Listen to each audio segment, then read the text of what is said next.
Bismillahirrahmanirrahim. Alhamdulillah Rabbil Alamin. Wa bihi nasta'in ala umur dunya wa din. Nastaghfiruhu wa nastahdihi wa natubu ilaihi wa natawakkalu alaihi.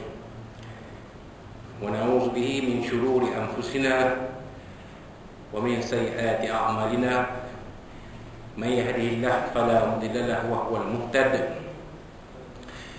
ومن يضلل فلن تجد له وليا مرشدا ولا هادي له أشهد أن لا إله إلا الله وحده لا شريك له وأشهد أن سيدنا محمدا عبده ورسوله اللهم صل وسلم وبارك على هذا النبي الكريم سيدنا وحبيبنا وشفيعنا وزهرنا ومولانا محمد المصطفى وعلى آله وصحبه ومن دعا بدعوته وتمسك بسنته وجاهد في سبيل الله إلى يوم الدين رب اشرح لي صدري ويسر لي أمري واحلل عقدة من لساني يفقهوا قولي سبحانك لا علم لنا إلا ما علمتنا إنك أنت العليم الحكيم ولا حول ولا قوة إلا بالله العلي العظيم اللهم افتح علينا حكمتك وانشر علينا من خزائن رحمتك يا أرحم الراحمين اللهم أرنا الحق حقا وارزقنا اتباعه وأرنا الباطل باطلا وارزقنا اجتنابه قال الله سبحانه وتعالى في كتابه العزيز أعوذ بالله من الشيطان الرجيم مثل الذين ينفقون في سبيل الله كمثل حبة أنبتت 7 سنابل في كل سنبلة 100 حبة والله يضاعف لمن يشاء والله واسع عليم صدق الله العظيم وقال نبينا سيدنا محمد صلى الله عليه وسلم لا يربو لحم نبت من سحت إلا كانت النار أولى به أو كما قال صدق رسول الله sallallahu alaihi wa alihi wa sahbihi wasallam. Tuan-tuan sidang jemaah yang berbahagia sekalian rahimakumullah, kaum muslimat yang berada di pekarangan IPK Perak ini rahimakunallah. Assalamualaikum warahmatullahi wabarakatuh. Amma ba'd.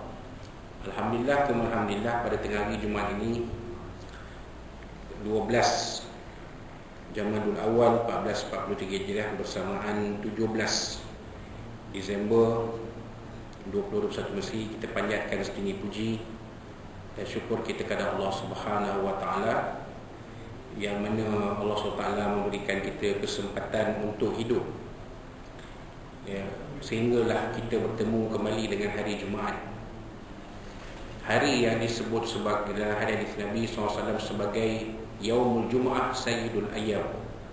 Hari Jumaat itu adalah penghulu segala hari. Maka berkumpul kita di Surau Al-Falah IPK Perak ini untuk melaksanakan apa yang diperintahkan oleh Allah Subhanahu wa taala dalam Al-Quran, tercatat dalam surah Al-Jumu'ah. A'udzubillahi minasyaitonir rajim. Ya ayyuhalladzina amanu idza nudiya lis-salati min yaumil jumu'ati fas'au ila dzikrillah wa dzarul bai'. Dzalikum khairul lakum in kuntum ta'lamun. Surah Azim. Mafhumnya, wahai orang-orang yang beriman, ya, kita ni semua berimanlah. Idza nudiya lis-salah, apabila diseru sekalian kamu, ya, untuk mengerjakan solat, iaitu solat Jumaat, ya, fas'au ila dzikrillah, maka bersegeralah mengingati Allah SWT. Ini bersegeralah ke rumah Allah untuk melaksanakan solat Jumaat yang diseru kamu mengerjakan itu. Makna kata tuan-tuan, ya, apabila azan zuhur berkumandang, itu menandakan kita wajib bersegera ke masjid untuk menunaikan solat Jumaat.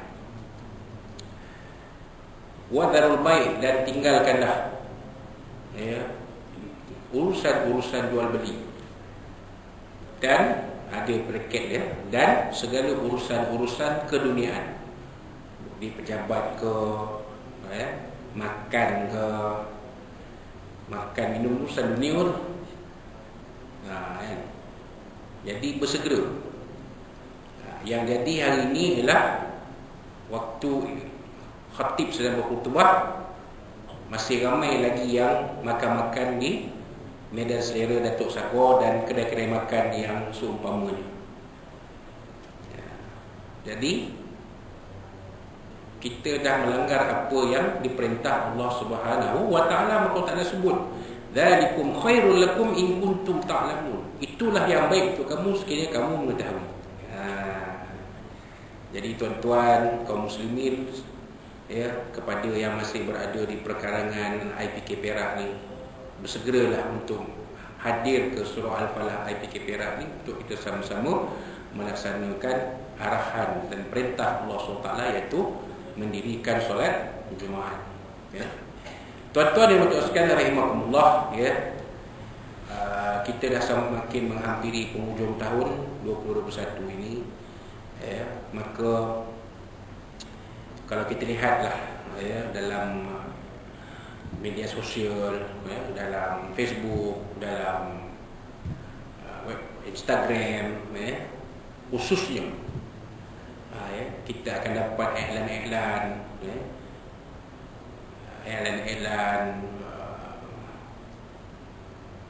tentang seruan untuk membantu menginfakkan harta kita, sedikit harta kita untuk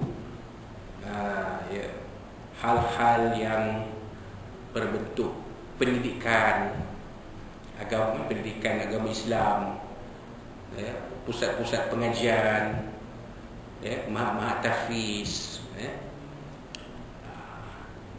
jadi program-program bersama para mualaf, program-program mewakafkan Al-Quran untuk bacaan masyarakat kita, masyarakat Islam kita. Jadi kita dapat Facebook pun ada, Instagram pun ada. Dia bagi pula bagaimana cara untuk kita meninfakkan harta itu, ataupun mendermakan harta itu, ataupun bersedekah harta itu. Ada cara-cara dia. Boleh buat secara online, boleh gunakan debit dan kaedah-kaedah yang semasa. Cumanya sekarang ni tuan-tuan, dalam keadaan kita sekarang, kita lihat banyaknya berlaku penipuan. Banyak berlaku penipuan, ataupun sekarang dikenali sebagai scammer. Banyak berlaku ni, scammer ni. Dapat panggilan kata begini. Kita pun tertarik, kita pun ikut serta. Malangnya pada penghujung cerita kita tertipu. Duit habis, manfaat tiada. Ini yang bahaya. Macam dulu-dulu, sebagai contoh dulu-dulu Labu Peram. Saya rasa ramai orang kita yang lama-lama ni pernah dengar Labu Peram, Pak Mantelo, piramid. Dia guna tagline tu cantik. Saya ingat lagi, bukan lama sangat pun, tahun 2000 ke atas. Menjana ekonomi ummah. Oh, sedap bunyi. Masuk 1,000 dapat 2,000, masuk 5,000 dapat 10,000 dalam tempoh tertentu. Dalam sekali apa berlaku, yang masuk melabur kena tipu. Ni cerita dunia, cerita scammer hal dunia. Maksudnya kita dapat yang dijanjikan manfaat itu ialah manfaat dunia. Jadi ramai yang masuk. Saya pun masuk. Saya tak mahu cakap, saya masuk. Tapi saya masuk ke test power. Orang lain masuk sampai 20,000. Saya masuk 1,000 nak test tengok. Betul 5 bulan pertama, ya. Masuk 2,5. Bagus. Masuk bulan ke-6 ada masalah. ada masalah, lambat. Patutnya sekian-sekian, dia delay, lambat. Katanya ada masalah. Pembayaran dibuat secara manual, bukan secara auto debit. Ada macam tu. Jadi lambat. Ramai ni, berpuluh-puluh ribu ni, jadi makan masa. Kita pergi bank nak apa tu, jadi malam lambat. Jadi tak boleh nak ikut tarikh. Tu yang bulan yang ke-6. Bulan ke-7, katanya di negeri tempat syarikat ni bertapak, negeri tu banyak benar cuti umumnya bulan tu. Cuti ni lah, cuti tu lah. Jadi tak boleh nak bayar ikut time. Bulan ke-8, kata orang Perak, lebur terus. Jadi check company ni hutang dengan saya sebulan. Itu cerita saya. Tak cerita yang ada yang sampai buat loan berpuluh-puluh ribu. Baru nak dapat first payment, sangkut syarikat tu wuyuk. Tu yang ramai pergi cari tu. Itu scammer keuangan. Yang ada sekarang scammer keagamaan. Ini yang bahaya. Dia kata saya ni daripada saya sekarang sedang mengutip derma tuan-tuan dan puan-puan untuk mendirikan sebuah membesarkan matafiz dan untuk menambah kelengkapan-kelengkapan yang ada, kemudahan-kemudahan yang ada untuk anak-anak tafiz kita, anak-anak kita belajar di matafiz menjadi penghafal Al-Quran. Bagi dalil Quran semua cantik, Al-Quran, hadis. Betul, Nabi SAW kata dalam sebuah hadis, asyrafu ummati hamalatul Quran. Betul. Semulia-mulia umat aku, di kalangan umat aku adalah orang yang menghafal Al-Quran. Memang ya. Itu hadis Nabi. Tetapi orang-orang seperti ini menggunakan dalil-dalil syarak Al-Quran hadis ni untuk kepentingan diri. Ini ni scammer agama ni. Jadi kita kena berhati-hati. Jangan cepat terpengaruh, jangan cepat terpedaya, jangan cepat mengulu. Tengok je ulu terus. Tak selidik, tak tanya, tak kaji, maka kita terperangkap. Sebenarnya benda tu dia tak guna. Duit yang ada tidak diguna untuk institusi keagamaan. Duit tu masuk ke poket dia. Tu cerita. Ini yang bahaya. Orang kita buat ni, dulu orang luar dia buat. Dia kata saya ni daripada Afghanistan, saya ni di tempat saya ada ramai pelarian. Dia tu gambar lah. Di saya ni memungut derma. Rupanya dia singgah kedai mamak, dia order fresh orange pakai duit yang kita ulur. Depan mata kita nampak. Astagfirullahalazim. Nampak benar menipu. Atau orang dulu-dulu tahun akhir 90-an tu. Sekarang orang kita sendiri pun buat benda tu. Banyak scammer-scammer tu. Jadi kalau kita nak menderma untuk institusi keagamaan ni, pastikan derma pungutan derma itu ada kebenaran dari pihak yang berautoriti, daripada majlis agama, dari jabatan agama. Perlu ada. Sebab tu saya dulu macam tu. Bukan hari ini je, dulu-dulu pun dah didatangi dah. Orang nak guna masjid kita untuk memungut derma. Saya tanya, ada tak kebenaran daripada, ditunjuklah. Saya kata ini daripada Jabatan Agama Islam Wilayah Persekutuan. Tak boleh pakai tuan. Kami di Negeri Sembilan, kami tak pakai surat ni. Kami tak boleh izinkan tuan memungut derma di masjid ni, sebab kebenaran daripada pihak berkuasa agama negeri tak ada. Maknanya orang yang memungut derma tu sendiri pun tak faham prosedur.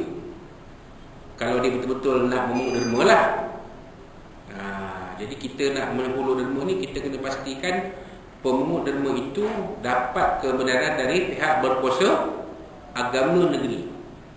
Barulah kita yakin untuk menghulurkan derma. Kalau tak, kemungkinan scammer. Itu je lah.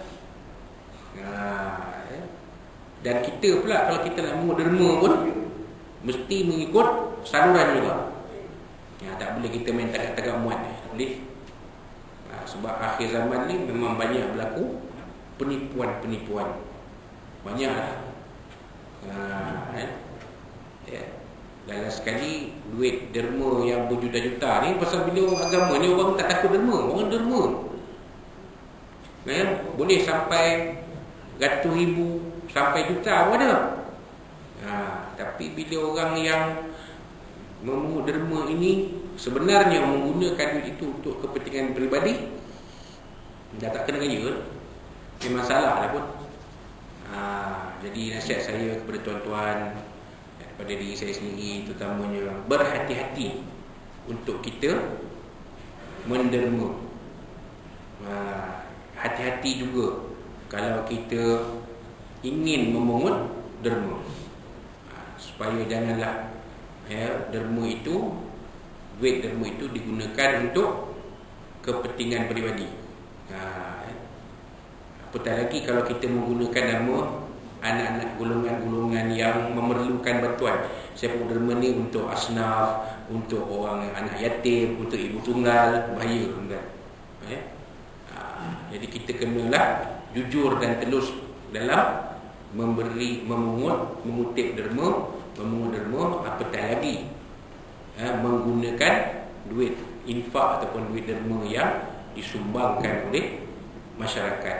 Jadi itulah sedikit apa yang boleh dikupas dalam tazkirah Jumaat ni, ya. Jadi nasihat untuk semua, terutamanya saya, ya, kita manfaatkanlah duit kita ini benar-benar pada mereka yang pada jalan Allah Subhanahu Wa Taala, bukan orang yang mengambil kesempatan daripada sifat pemurah masyarakat, ya.